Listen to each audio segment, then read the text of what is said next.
तुम्हारे आने से मेरी जिंदगी को एक मकसद मिला और अब उस पत्थर का असर फैलता चला जा रहा है।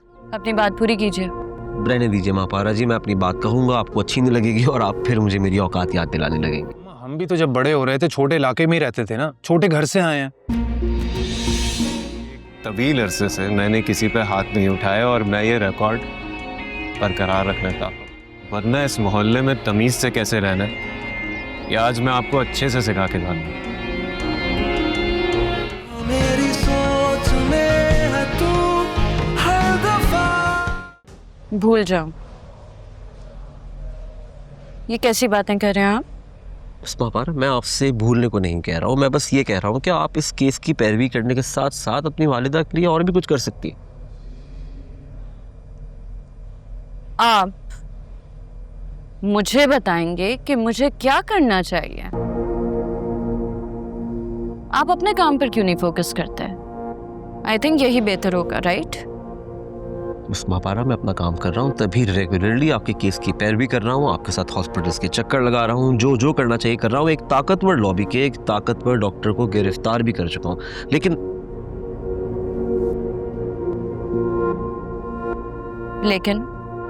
अपनी बात पूरी कीजिए। रहने दीजिए महापारा जी, मैं अपनी बात कहूंगा, आपको अच्छी नहीं लगेगी और आप फिर मुझे मेरी औकात याद दिलाने लगेंगे। इंस्पेक्टर साहब, I am sorry and I apologise, लेकिन जब मेरी मामा की बात होती है तो I get very sentimental and emotional, इसीलिए कभी कभी कुछ ज़्यादा कह देती हूँ। इट्स ओके, मैं जानता हूँ, आपको सॉरी कहने की ज़रूरत नहीं है। देखिए महापारा जी, मैं आपको इसीलिए एक तजवीज़ देना चाह रहा था कि हम अपने इदारे में हर साल सालाना एक इवेंट करते हैं अपने शोहदा के लिए, उन सिपाहियों की फैमिलीज़ को बुलाते हैं, उन लोगों को याद करते हैं, टैबलोज परफॉर्म करते हैं, रियूनियन हो जाता है, गेट टुगेदर हो जाता है, बहुत अच्छा लगता है सबको, और डोनेशंस भी जमा हो जाती हैं जो हम उन्हीं फैमिलीज़ के लिए, उन शोहदा के लिए इस्तेमाल कर लेते हैं। तो अगर आप भी अपनी वालिदा के लिए, आप समझ रही हैं ना मैं क्या कह रहा हूँ? मामा की याद में मेमोरियल, जिससे ज़रूरतमंदों की भी हेल्प हो जाए। एग्जैक्टली, और आपकी वालिदा के लिए इसाले सवाब भी हो जाएगा।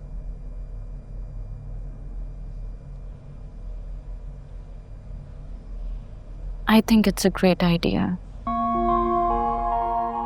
Mahapara ji, I don't know if it's my place to say, but आप भी जो जंग लड़नी है, जो आपका कॉज है, ये बहुत अच्छा है, किसी ना किसी को ये जंग लड़नी है, ज़रूरी है।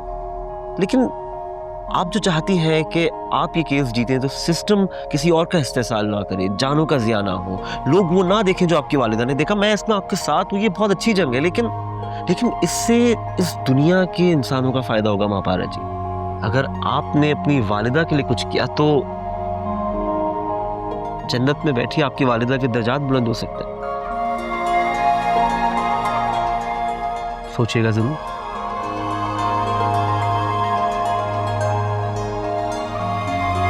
Forty Rules of Love। Yes, 40 rules of love. ये कैसा नाम? मैं एक काम करती हूँ, इस बुक की जो ऑथर है ना, उन्हें मैं कांटेक्ट करने की कोशिश करती हूँ और कहती हूँ कि एक उज़ैर मियाँ है जिनको ये नाम बिल्कुल अच्छा नहीं लगा, तो प्लीज़ टाइटल चेंज कर दे, ठीक है? तो जो ऑथर है वो तुम्हारी दोस्त है? I wish. तुम मुझे नाम बताओ, मैं भी बात करता हूँ साहिबा से। एलिफ शफक नाम है उनका, और उनसे मिलने के लिए या उनसे बात करने के लिए आपको टर्की जाना पड़ेगा। तो प्रॉब्लम क्या है? चलते हैं ना, मज़ा आएगा, तुम और मैं टर्की में। जी नहीं, आपके और मेरे साथ ट्रैवल करने में अभी बहुत वक्त है। खैर, तो बताओ, ये मिस एलिफ शफक क्या लिखती है अपनी किताब में?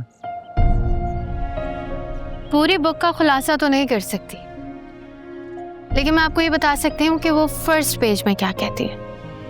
उन्होंने लिखा है कि अगर हम एक पत्थर किसी बहते पानी में फेंकें तो वो पानी पत्थर को अपने अंदर समा लेगा और वो उस साथ बहने लगेगा, लेकिन अगर वही पत्थर हम किसी ठहरे पानी में फेंकें, जैसे कि किसी लेक में, तो वो पत्थर पानी के अंदर रिपल्स बनाएगा और वो रिपल्स फैलते चले जाएंगे और वो पत्थर का असर भी फैलता चला जाएगा। और शायद वो पानी कभी वैसा रह ही ना पाए जैसा कि वो था। सब कुछ बदल जाएगा। ये तो बहुत ही रिलेटेबल है कैसे रिलेटेबल है? कि मेरी जिंदगी बिल्कुल ठहरी हुई थी, बेमायना, बस चलती चली जा रही थी। फिर उसमें तुम आई, जैसे कि वो पत्थर। एग्जैक्टली। तुम आने से मेरी जिंदगी को एक मकसद मिला, और अब उस पत्थर का असर फैलता चला जा रहा है। वरना मैं तो जिंदगी के सारा आयाम जैसे बस ज़ाया किए जा रहा था। ये उस बुक का एक और लेसन है कि जिंदगी के आयाम ज़ाया कर देने चाहिए। नहीं, मतलब कि इंसान में एम्पैथी होनी चाहिए। किसी को जज करने से पहले आप ये सोचें कि अगर आप उसकी जगह होते तो आप क्या करते, या आपके क्या रिएक्शंस होते। दूसरों को माफ करना चाहिए और उनसे भी पहले खुद को माफ करना चाहिए। हर चीज में, जिंदगी में जो भी आपके साथ हो, उस सबसे सबक हासिल करें और बस आगे चलते जाएं। तो फिर ठीक है, मैं आगे आगे चलता हूँ, तो मेरे पीछे पीछे। मेरा वो मतलब नहीं था। क्योंकि मुझे तो ये समझ में आया ना। चलो। कब सुधरोगे? एक मिनट समाज।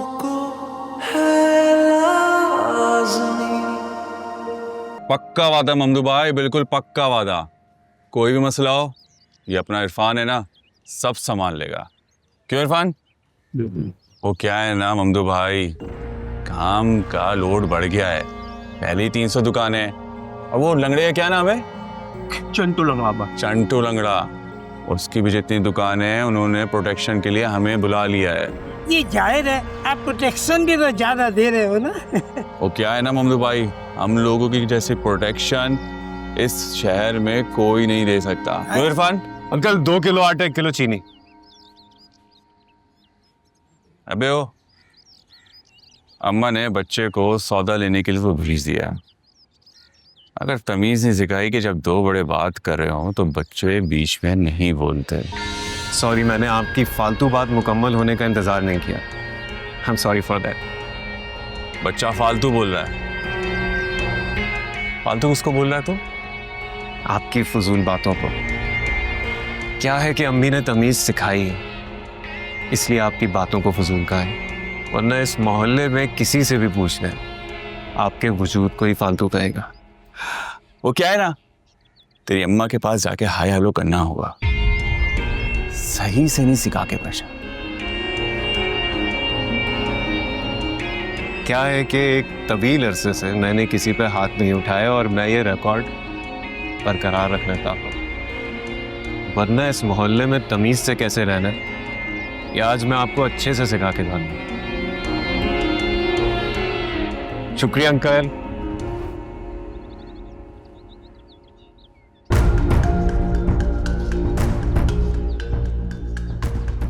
अरे क्या कर रहे हैं भैया आप? खामखा सीन बनेगा। अरे मेरे भाई, सीन बनाने तो जा रहा हूँ।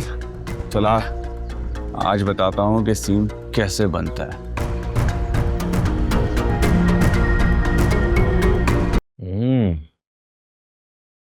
खाना तो बहुत अच्छा बना है। हाँ, तो खाना तो अच्छा ही बनना था। मेरे सफदर ने जो बनाया। बहुत अच्छे बात बनाया तुमने खाना। पर ऐसे दिल किया तो सोचा खाना बना लेता हूँ आज। चलो अच्छा है, आंटी की मेहनत बच गई। क्या खाक बच गई? जरा बावर्ची खाने में जाके तो देख। खाना जरूर अच्छा बनाया, लेकिन बावर्ची खाने का जो हाल किया ना, तौबा तौबा। सर अभी हमारी अम्मा ना किसी हाल में खुश नहीं होती है। हाँ तो ठीक है, माँ को खुश करना चाहता है तो तू जानता है एक ही तरीका है।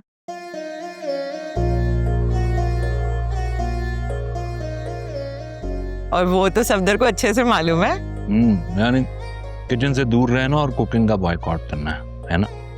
सफदर की कुकिंग से जो किचन का हुलिया बिगड़ता है ना, उस हुलिये को समेटने वाली लाना।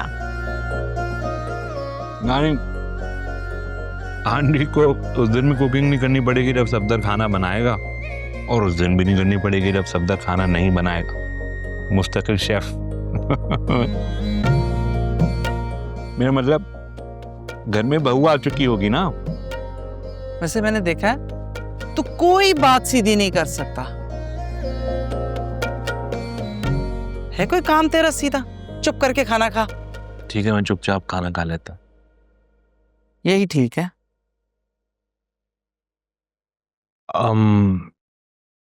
अम्मा, वैसे मोइज भाई ने कुछ गलत तो नहीं कहा?